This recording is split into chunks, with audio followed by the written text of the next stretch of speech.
ठीक है। Secondary metabolites से पहले हम प्राइमरी मेटाबोलाइट्स में आते हैं। प्राइमरी मेटाबोलाइट्स होते हैं बच्चों जो अपनी इंडिविजुअल ग्रोथ में इन्वॉल्व होते हैं, ठीक है, जो ह्यूमंस की या प्लांट सेल की इंडिविजुअल ग्रोथ फॉर्मेशन की डेवलपमेंट में इन्वॉल्व होते हैं, वो आपके प्राइमरी मेटाबोलाइट्स होते हैं। फॉर एग्जांपल कार्बोहाइड्रेट्स, ठीक है, for example proteins, for example lipids, ये सब आपके प्राइमरी मेटाबोलाइट्स होते हैं, ठीक है। और जो डायरेक्टली इन्वॉल्व नहीं होते हैं for the growth and development of human body, human cell, वो आपके सेकेंडरी मेटाबोलाइट्स होते हैं, ठीक है। तो सीधे सेकेंडरी मेटाबोलाइट्स में आते हैं। प्राइमरी मेटाबोलाइट्स लिखना है तो लिख लीजिए नोट करके, ठीक है, नोट करके लिखना प्राइमरी मेटाबोलाइट्स। दो लाइन की डेफिनेशन लिखिए सिर्फ इसमें।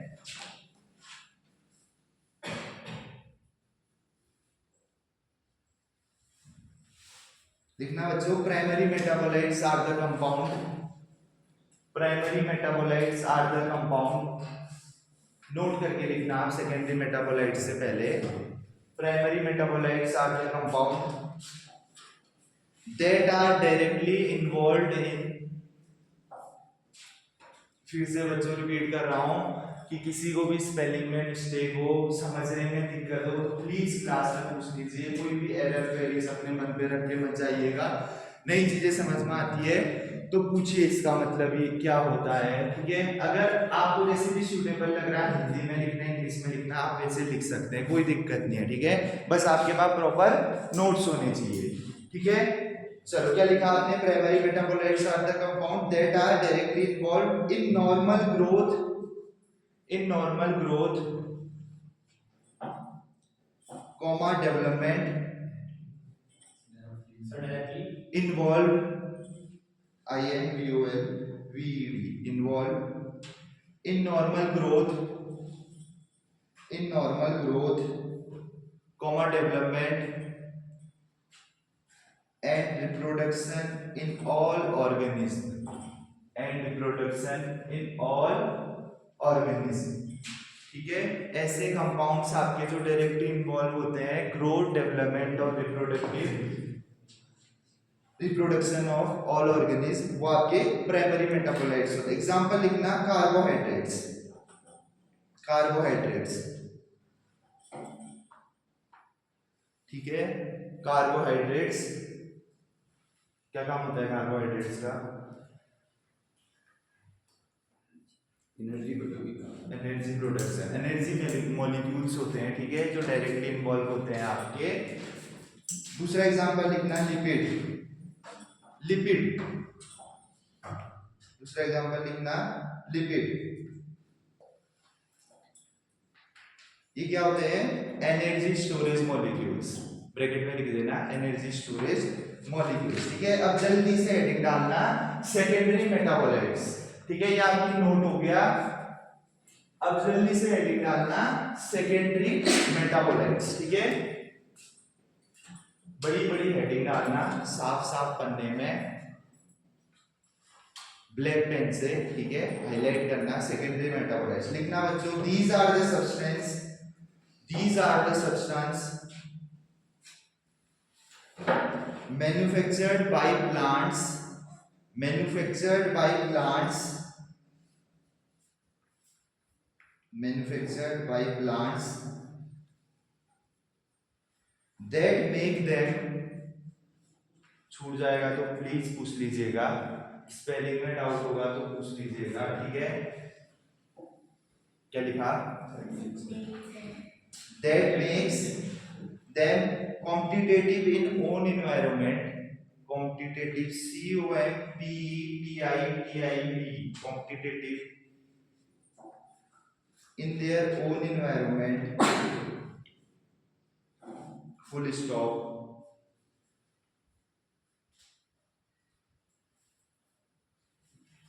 full stop. These are not essential for their growth, these are not essential, these are not essential for their growth and development,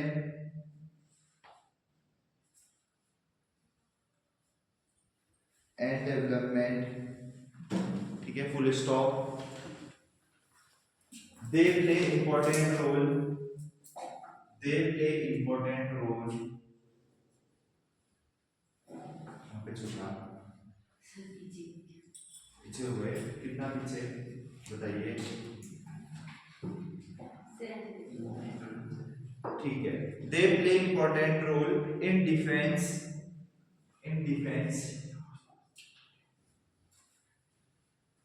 comma signalling, SIGNALING, signaling, and have a pharmaceutical approach, pharmaceutical approach,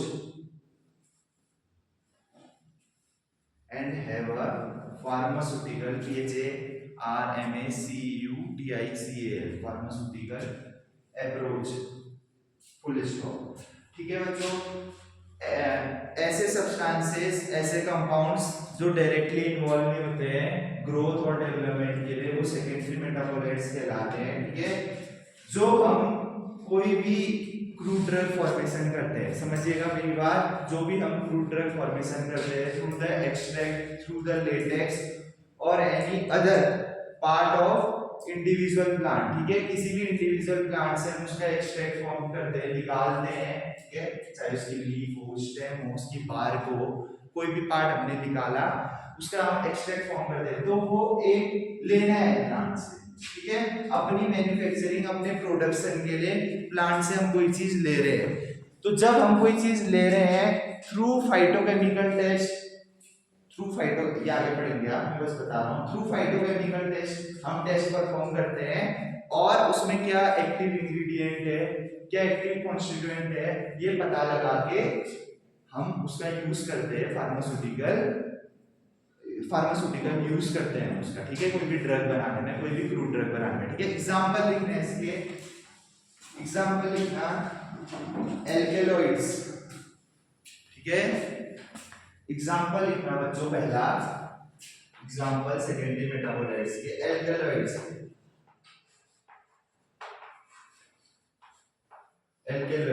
ठीक है। दूसरा लिखना टर्पेनोइड्स,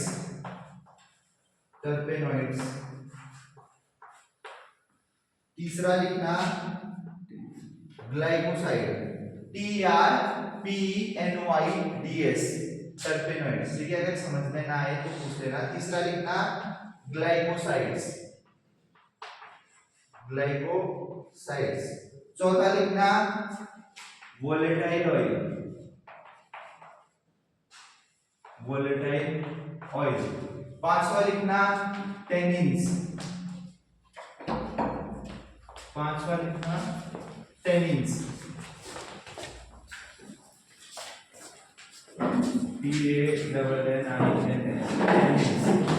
ठीक है। छठा लिखना resins, resins, ठीक है। ये आपके सेकेंडरी मेटाबोलाइट्स, ठीक है बच्चों, ये आपके एग्जांपल्स ऑफ सेकेंडरी मेटाबोलाइट्स, ठीक है, लिख लो आराम से।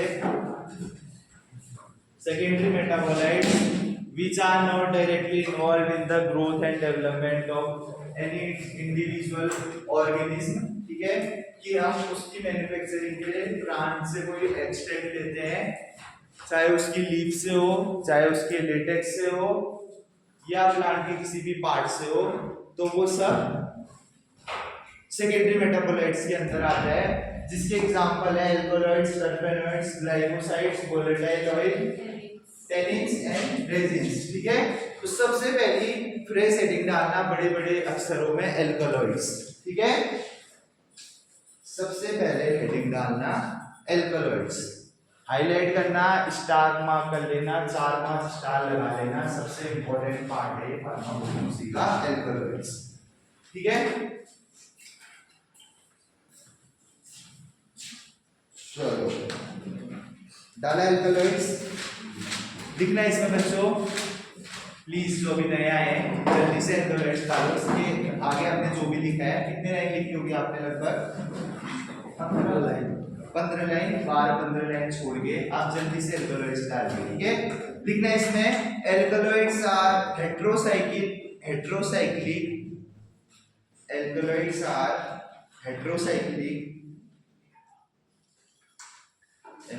Are heterocyclic nitrogenous compound HETERO heterocyclic CYCLIC heterocyclic nitrogenous NITROGENOUS nitrogenous compound सुना है ये वर्ड हेट्रोसाइक्लिक क्या होते हैं, कोई बताएगा?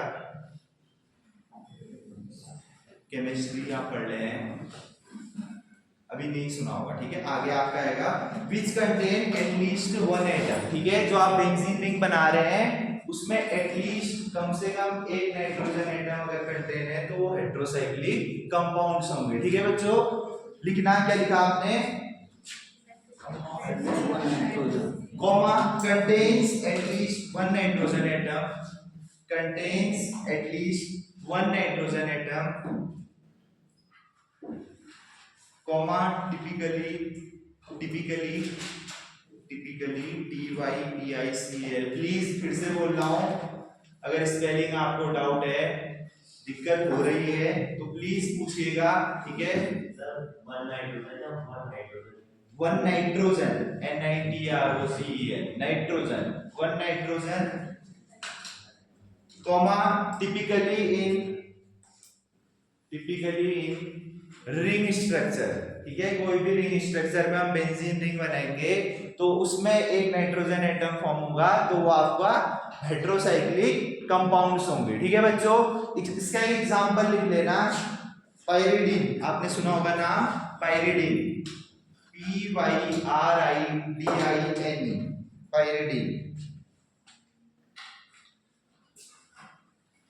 पाइरिडीन। C5H5N, ठीक है, pyridine. It contains one atom of nitrogen, ठीक है। ब्रैकेट में लिख लेना C5H5N, ठीक है। सेकंड लिखना बच्चों इसमें जनरली दे आर बेसिक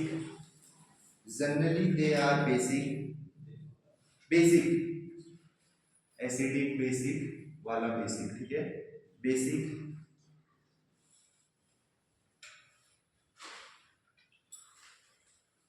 अब ये बेसिक क्यों होते हैं, क्योंकि ये इनसॉल्युबल इन वाटर होते हैं, ठीक है। अब आगे हम एक प्रोसीजर लिखने वाले हैं, उसमें बहुत अच्छे से आपको ये चीजें समझ में आएगी कि एक्चुअली हम एल्कलॉइड कैसे पता करते हैं कि ये एल्कलॉइड ही है, ये टर्पेनॉइड ही है।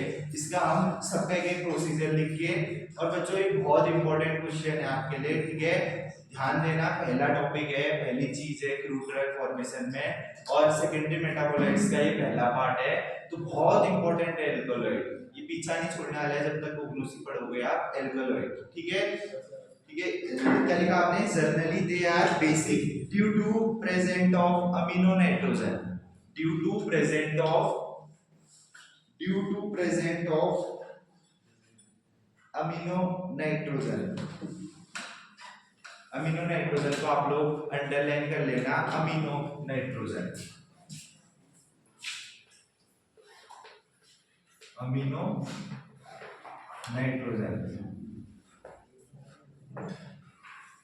ठीक है। चलो अमीनो नाइट्रोजन अंडरलाइन करा। अगला वर्ड लिखना है इसमें यूजुअली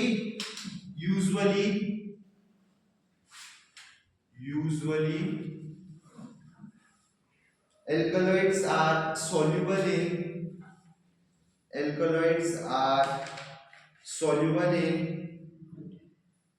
organic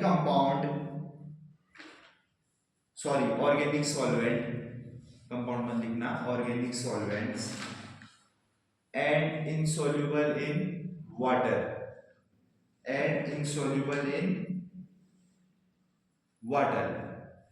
ठीक है। जो भी कंपाउंड insoluble in water होते हैं वो आपके बेसिक नेचर के होते हैं, एल्कलाइन नेचर के होते हैं, पता है ये चीज, एल्कलाइन नेचर के होते हैं जो इनसॉल्युबल इन वाटर होते हैं और सॉल्युबल इन ऑर्गेनिक सॉल्वेंट होते हैं। ऑर्गेनिक सॉल्वेंट्स आपके क्या क्या हो सकते हैं, कोई प्रैक्टिकल परफॉर्म करे होंगे आपने। ऑर्गेनिक सॉल्वेंट्स, हाँ, इथेनॉल, अल्कोहल, क्लोरोफॉर्म, ईथर, ये सब आपके ऑर्गेनिक सॉल्वेंट। एग्जांपल में आप लिख सकते हैं ethanol, alcohol, chloroform, ether etcetera. ठीक है, चलो आगे बढ़ते हैं।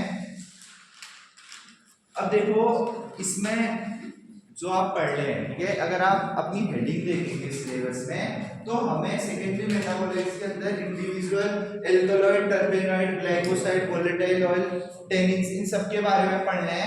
इसके साथ साथ हमें क्या पढ़ना है, इसमें इसका अपीयरेंस क्या है, कहाँ पे पाए जाते हैं, इसका डिस्ट्रीब्यूशन क्या है, ठीक है, इसका फार्मास्यूटिकल और थेराप्यूटिक यूजेस क्या है, आइसोलेशन हम कैसे कर सकते हैं, ठीक है, आइसोलेशन प्रोसीजर कैसे कर सकते हैं, और प्यूरिफिकेशन क्या है, और कौन कौन से, सबसे इंपॉर्टेंट, कौन कौन से आइडेंटिफिकेशन टेस्ट हम करते हैं जिससे हमें पता चलता है कि इस एक्सट्रैक्ट में या इस फ्रूट ड्रग में अल्कोहॉल प्रेजेंट है। ये सब पॉइंट हमें पढ़ने हैं। अगर आप अपनी सिलेबस की हाईलाइट देखेंगे तो यही पॉइंट्स आप लोगों को पढ़ने हैं। ठीक है, तो जल्दी से लिखना अपियरेंस एंड डिस्ट्रीब्यूशन, ये हो गया होगा आपका।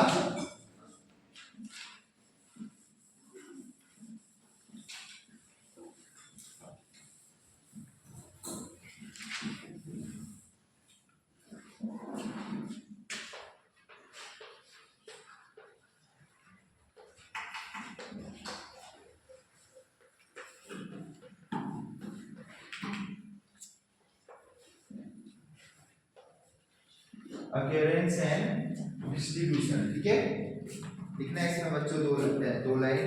Alkaloids are found in, alkaloids are found in, बच्चों नोट्स बना लो प्लीज, ठीक है, जो नहीं बना रहे हैं बाद में आपको दिक्कत होगी, कहाँ से पढ़े क्या पढ़े, ठीक है,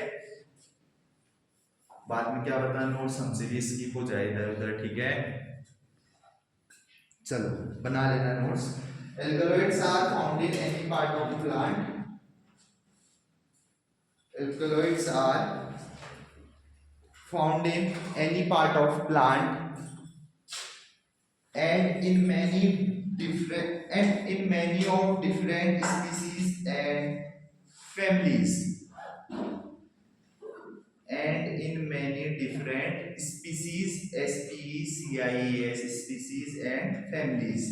ठीक है, तो इसका अपीयरेंस क्या है, यहाँ पे एल्कलॉइड्स पाए जाते हैं। मेनली जितने भी हमने अभी सेकेंडरी मेटाबोलाइट्स पढ़े, एल्कलॉइड्स, टर्पेनॉइड्स, वोलेटाइल ऑयल, ये सबका सिमिलर ही रहेगा, किसी में कोई चेंज होगा तो मैं दिखा दूंगा। ये लाइन आपको याद रखनी है अपीयरेंस और डिस्ट्रीब्यूशन के लिए कि एल्कलॉइड्स प्लांट के किसी भी पार्ट में पाए जा सकते हैं। ठीक है, इंडिविजुअल उसकी स्टडी आपको करनी पड़ेगी उस प्लांट की। अगर हमें सेना लीव्स लेनी है तो हमें पता लगाना पड़ेगा पहले से, वही पार्ट हम लेकर आएंगे। ठीक है, ये नहीं कि पूरा पेड़ काट के कॉलेज पहुंचा दिया और फिर उसका एक्सट्रैक्ट ढूंढ रहे हैं, ऐसा नहीं होता है। ठीक है, स्टडी में किसी भी इंडिविजुअल पार्ट में प्लांट के, चाहे वो लीव्स हो, बार्क हो, उसकी स्टेम हो, टहनी हो, कुछ भी हो, ठीक है, पूरा होल प्लांट कहीं पे भी एक्सट्रैक्ट फॉर्म हो सकता है। ठीक है, और इसके डिफरेंट स्पीसीज और फैमिलीज होते हैं। ठीक है, जैसे एग्जांपल, अब फिर से एग्जांपल भैया आएगा सामने, बेडू और अंजीर।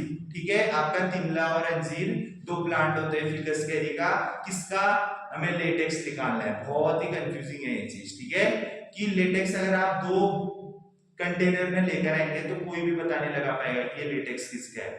सही बोल रहा हूं मैं? ठीक है, तो ये सब चीजें आपका ऑथेंटिकेशन के अंदर आता है कि ऑथेंटिकेशन ऑफ प्लांट आपको सही पता होना चाहिए। ठीक है, समझे बच्चों? एग्जांपल लिखना है इसका,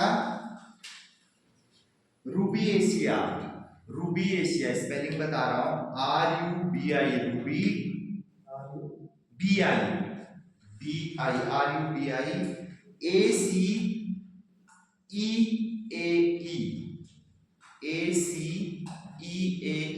रूबिएशिया।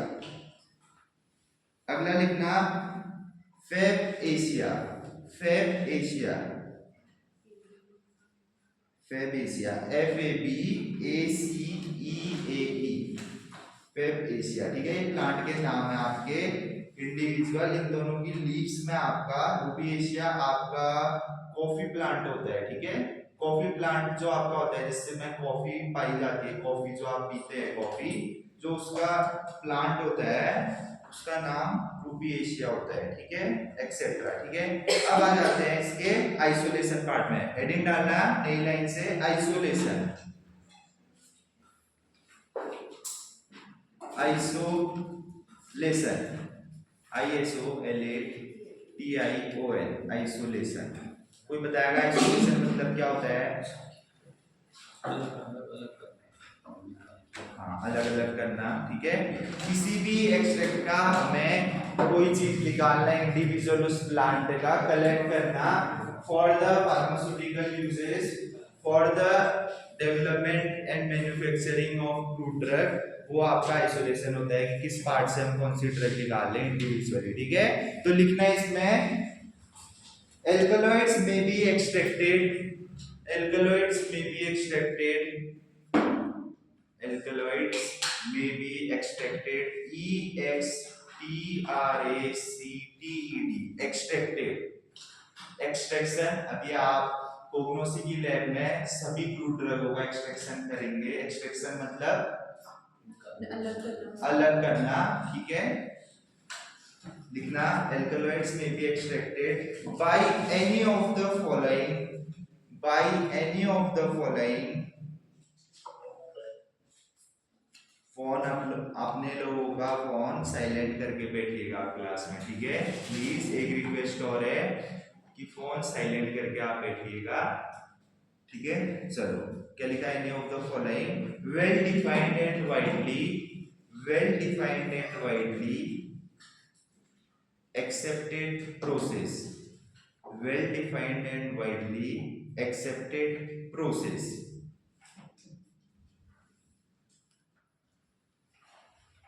ठीक है। डिफरेंट ऐसी प्रोसेसेस है हमारी एल्कलॉइड्स फाइंड आउट करने की, ठीक है। हम ब्रीफ तो एक ही जो हम स्टेटोटो प्रोसेस, स्टेटोटो ही है ना, हाँ, स्टेटोटो प्रोसेस के थ्रू हम एक्सट्रैक्शन करते हैं, ठीक है। तो हम उसी का प्रोसीजर देखेंगे, बाकी दो चार और भी प्रोसीजर है वो लिख लेते हैं, ठीक है। लेकिन एक्सट्रैक्शन एल्कलॉइड में एक ही प्रोसेस से जनरली यूज होती है, ठीक है। चलो पहला लिखना लिख लेता हूं, ठीक है। स्ट्रेस ऑटो प्रोसेस पहले लिखना, ये आइसोलेशन पार्ट है पहला। Stress auto process, stress auto process. दूसरा है मस्के प्रोसेस, ये प्रोसेस है आपको याद करनी पड़ेगी।